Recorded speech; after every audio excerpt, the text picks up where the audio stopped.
What's going on, everybody? Mortem here, this time bringing you some 2026 impressions for Watch Dogs. Ubisoft's 2014 commentary on the digital world, you could call it, but the reason this is a 2026 impressions and not a first impressions is that I've actually played Watch Dogs a lot. I had well over 100 hours in it before even sitting down to make this video. However, all of that time was from all the way back in 2014 when the game launched, so it has been a while, and there's a few reasons I'm deciding to check it out right now.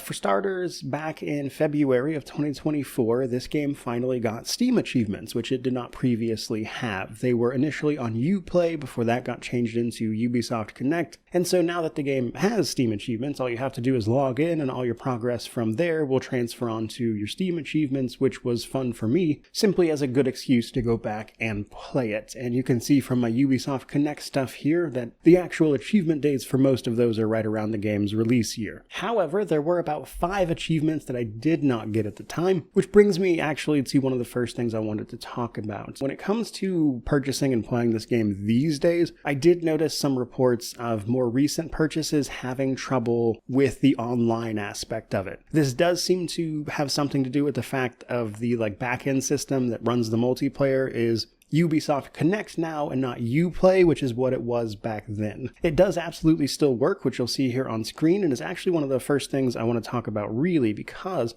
when I was sitting down to take a look at 100%ing this game for a review finally, I had previously done all of the online stuff. Provided you can get the Uplay or Ubisoft Connect stuff sorted out, the online multiplayer should still work, and there's not really servers to shut down there because most of it's peer-to-peer from what I understand. However, I already had most of the online multiplayer stuff from back when I played this in 2014 and 2015, with the exception of a single achievement which I assumed was going to take me some time to get, but I wound up getting almost immediately today when I started playing this again. And that achievement is an achievement called Traced. And I want to call this out specifically because as far as trouble with the multiplayer, this achievement is the only one of the multiplayer achievements that really sucks, because it has nothing to do with you and everything to do with other players choosing to do a particular type of mission and you failing it. It's also not set up super well because there's no way to track it. Because of the nature of the mission that triggers it, you might not even know that you're being invaded by another player. And for all of those reasons, I was already planning getting either a friend or maybe soliciting some help from this YouTube channel to get that done, and incredibly, just in the process of checking out the multiplayer to see if it still worked before I dived into the rest of it, someone hit me with an online tailing mission that triggered the achievement, and it was apparently the only one I had been missing of the 5 times previously, so the part of this review that's about to happen after this impressions video that I thought was going to take the longest happened almost immediately, which was pretty crazy, but I'm telling you all that for a reason. Basically, there is very little about this game I have not experienced previously, however it was 12 years ago. Combine that with the really interesting premise we're about to get into, and I thought it would be worth revisiting now that I finally have an excuse to do so, and just cover it on the channel, because I've played this one, the second one, and then I never played Legion. And the reason for that kind of bleeds into the rest of this. So I played Watch Dogs 1 a ton. I really enjoyed it, and at least that is my memory of it. Outside of the main character, who is lacking personality, let's say, I really enjoyed the bulk of the game. I thought the premise was really cool. So outside of a few problems with the concept of a new IP, I thought it had a ton of potential. I would say Watch Dogs 1 is a guilty pleasure of mine. How much I enjoyed it was actually kind of ridiculous. But as my memory goes, as the series went on, I became less and less interested in it because, in order probably to make up for the fact that a lot of feedback they got about the first game was that the main character, Aiden, was underwhelming, they filled Watch Dogs 2 with a lot of big characters, and the problem with that is they all kind of wound up feeling like a caricature as compared to the much more grounded tone of this original game. And then when I heard Watch Dogs Legion wasn't going to have a protagonist at all, but rather just a bunch of recruits, I was honestly just kind of not interested in playing it at the time. But maybe that'll change here in the future. And that's kind of my memory of what Watch Dogs 1 was going into it. But let's get into that a little bit. Basically, Watch Dogs 1 sees us playing as Aiden Pierce, a hacker who, after a job gone wrong, is retaliated against, which results in the death of his niece. That obviously deeply affected him and his family, as his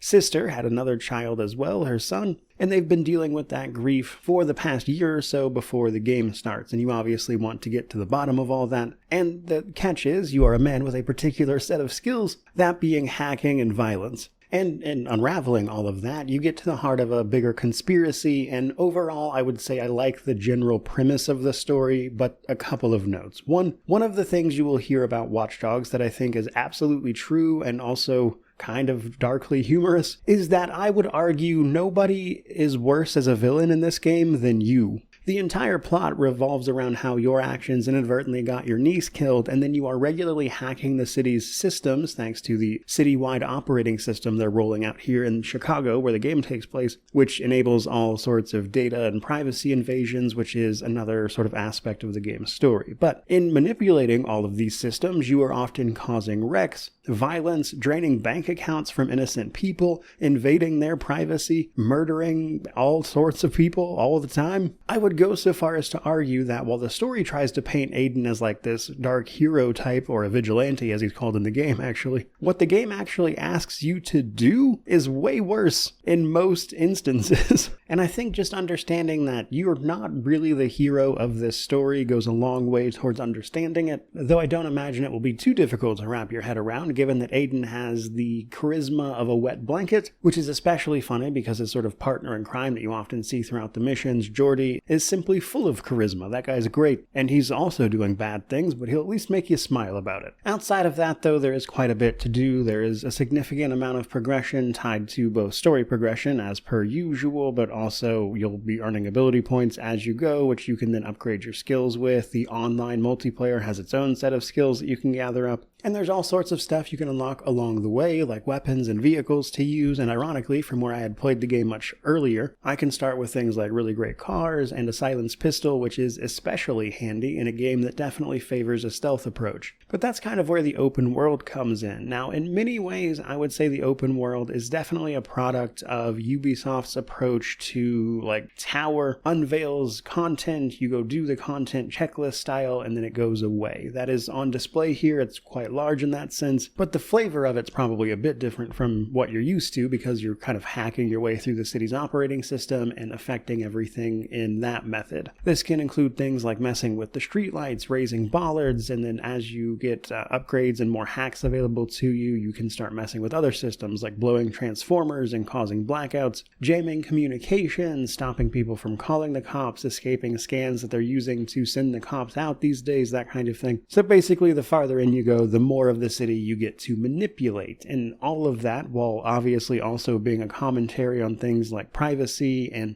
data collection, which in 2014 wasn't really that far off the mark as it stands. But either way, some of the things you can actually get up to are like privacy invasions, where you're essentially just spying on people for resources. There's a serial killer you can track down. I know later on in the game there's like a human trafficking thing you can get involved in. That is to say, putting a stop to it, to be clear. Sites around the city of Chicago to go see and check in at, just all sorts of stuff like that. Again, very traditional open world stuff, but the ability to hack and manipulate the environment the way the game allows you to do is pretty fun. On top of that, every random citizen you see is assigned like a general backstory, age, descriptions, jobs, that kind of thing via the in-game profiler, basically using all of the city's information to give you an idea of who you're looking at in front of you. And this is how you'll identify like bank accounts to drain, that kind of thing. Which, by the way, as a side note, I talked about Aiden being a bad guy here, but I believe if I'm not mistaken, this was worse on launch when you could identify characters who were like cancer patients and then drain their bank accounts. There's still a little bit of that in here, but I'm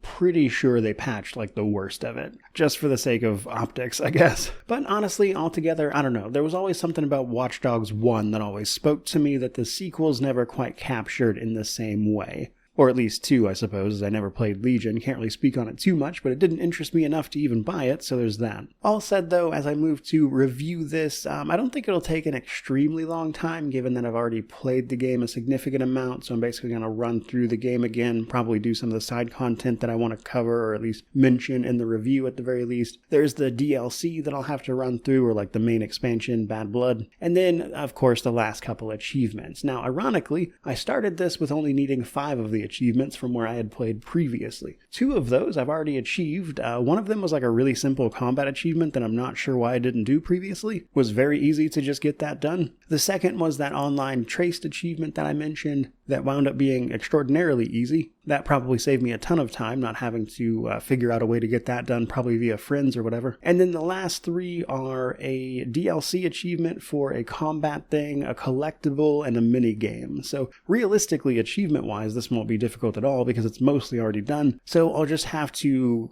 clear the content and record as much as I feel like until I'm ready to go, and then obviously the review will be out after that. So probably not longer than like a week, which will more than likely work out because I'm mostly filling in a gap that I had in my own schedule since I was initially planning to review something else at the end of January, which then got pushed to February. So regardless of how long it takes, I'm just kind of using this to fill the time. And hopefully you're looking forward to seeing that review because honestly, just from having played this for, I don't know, roughly, I think like 8 or so hours, I'm already fully back into the swing of it and I'm looking forward to jumping into the rest of this one. And hopefully that'll make for a good review at the end. But as for today, pretty much going to do it. Hope you enjoyed it. If you did, by all means, like, comment, subscribe, all that YouTube jazz, especially if you're looking forward to the review, obviously. But regardless of any of that, truly, just thank you so much for watching. I really do appreciate it. May you wander in wisdom and have an amazing day.